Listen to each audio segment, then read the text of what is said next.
When we're creating something, there's this production phase. All the work and effort and resources are going in, but nothing's coming out of the machine yet. Like, nobody's paying you yet. The Creative Spotlight with Emily Ulibarri, episode 5.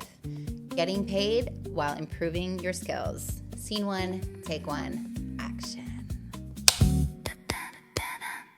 Hey there, creatives, welcome back. Today, I really love this concept because it's the Broadway model. Not a model like a gorgeous woman, but a model like a business model. If you don't already know, my creative medium is in the theatrical world. I'm a playwright, a producer, an actress, and a dancer, and a theater owner. I run a small immersive theater company with my husband.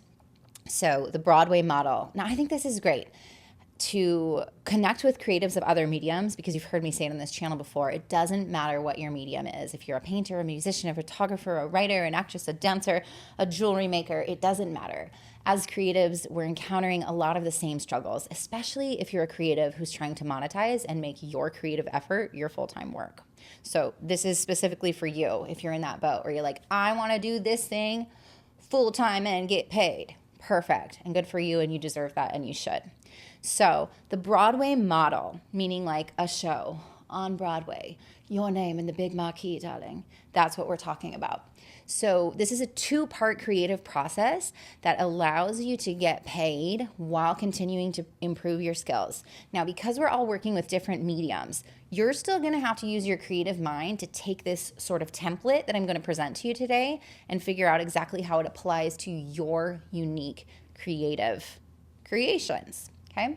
So I do think it's really helpful, though, to connect with creatives in other mediums and industries, because we can be like, whoa, that thing they do over there in theater land, that's going to work really cool for my jewelry making business or whatever. Okay. So the Broadway model, this is this idea that when we create something new, it could be a play in this case, if we're talking about Broadway, right? But I invite you to go ahead and put it onto your own creative medium right now, like right away. When we're creating something, there's this production phase where you're pouring in a lot of time and thought and energy and heart and work and probably money to create the thing that you're creating. And there's this production phase where all the work and effort and resources are going in, but nothing's coming out of the machine yet. Like, nobody's paying you yet, okay? We're going to call this phase 1. We're going to call this the production phase. So you can go back to the idea of a play because it makes sense to us, even if it's not your industry. So there's this time where we're writing it, we're producing it, we're doing rehearsals, we're marketing it, we're getting it ready to go. There's lighting guys, they're setting the lights, and now it's time to open the show, and people are buying tickets. And we've now entered phase 2, which is the share it with the world phase. We're out of production phase, we're in the sharing phase. So the work is done and it's ready to be shared. And this could mean that it's time also to get paid in phase 2. So we did phase 1 and we found a way to source it even though no one was paying. And now we're in phase 2 and we can reap the rewards of all of our labors. So the idea then is we start a cycle where we began project 1 in phase 1, which is production, and we moved it over to phase 2, which is sharing and i.e. getting paid. But now, as we're here in phase 2 with project 1, as a creative, we go back and start over with project 2, and we return to the production phase. And so once we get the ball up in the air, we've always got a project in phase 1, production phase, and we've got a different project in phase 2, sharing and getting paid phase. And we just keep going like this. The only time you're ever going to have just one project going is in the very beginning, the very first time you start this phase 1, where you don't have a completed project over here in phase 2 yet. So back to Broadway, they produce the show. It's so much time, it's so much money, it's so much effort. No Broadway producer, no any smart producer who wants to really make money on a thing is planning to produce that whole show to run it for one measly little weekend. No. Broadway, they're going to run that thing for months, for years and years and years, possibly, if it's Cats, right? Or whatever. And then not only are they going to run that forever there, then they're going to take this whole done thing And then they're going to send it on the road and they're going to go play it in other big cities around the country, if not the world. And then they're going to put it on film and they're going to sell that. And then they're going to sell the soundtrack. And they're finding all of these ways to continue to make money, to share, to create a bigger audience in phase 2 of this thing that they created once in phase 1. Because we really only have to produce a thing once, and then we can share it a million times over.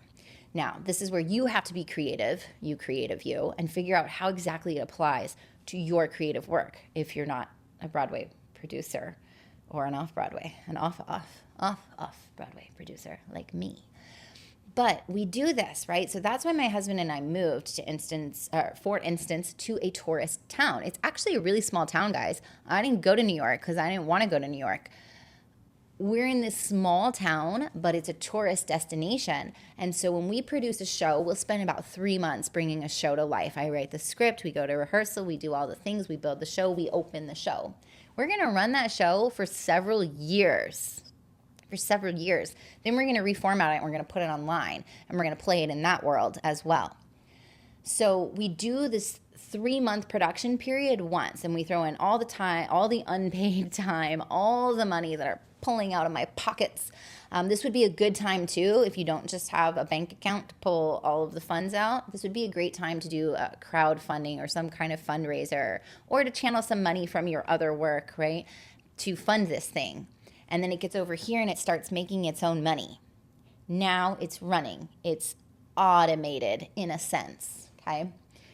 And now you can take the money from here and the feedback from your audience and the expanded audience, because you grew and more people know about you now. And you can take all of that and the new skills that you gained in building this project, and you can take all of that wealth of knowledge and information and money and channel it back over here into project 2, phase 1.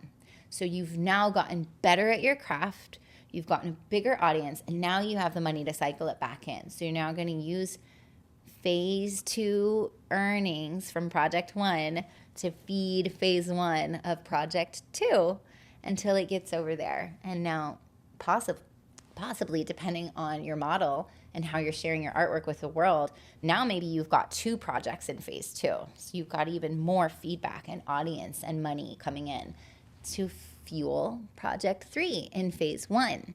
So the creative piece here for you, this isn't brilliant, like rocket science, you guys, I know this, but it's just to get you thinking in a little bit of a different templated way of how could I take my work? If I'm a painter, say, which I'm not, trust me, I'm not. But if I were, how could I build this gallery show amount of work? That's the project. I paint my little face off, and I put it over here into phase 2 and go, I'm done. How could I sell this on repeat so that I'm done producing it, but I continue to get feedback from my audience, and I know, oh my gosh, they love this painting so much more than this painting. This one's selling its pants off. And of course, I sold the original prints for a nice high price because there's only one original. But I'm selling prints of it on shower curtains and phone cases and framed prints for your wall or whatever, right? Or I'm selling classes on how to paint in this style, kind of like me. And now I've got all of this streaming in for me so that I can start my second gallery show over here. I just want you to start thinking a little differently, because I know we're not all in the theater world like I am. But if this model, this simple phase 1, phase 2, project 1, project 2, and it just keeps moving like this, hopefully it helps you shake out of maybe the way you're thinking about it. Maybe you're trying to get out of a regular like 9-to-5 job or some kind of work that you're doing for someone else and get yourself all the way into a creative income. This would be a helpful way for you to start to think about how to structure your work so that it's able to monetize, and also how to structure your time so that, in essence, guys, you're really only working on one creative project at a time. I know for me, like, I like to work on one show at a time. I like to give my whole self to this one show, but I typically have multiple shows running because this one's helping to pay for the next one. So I hope this was helpful. I hope you can take a little time to contemplate your own creative work and how could you apply this really simple 2-step process into monetizing your work while growing your skills, growing your audience. So if you enjoyed the episode, please do like, subscribe, and share. And if you want to dive deeper into the creative pool with me, then be sure to sign up in the link below for my weekly newsletter that I just love writing to you so very much. That's a wrap, darling. Now, go do your creative work.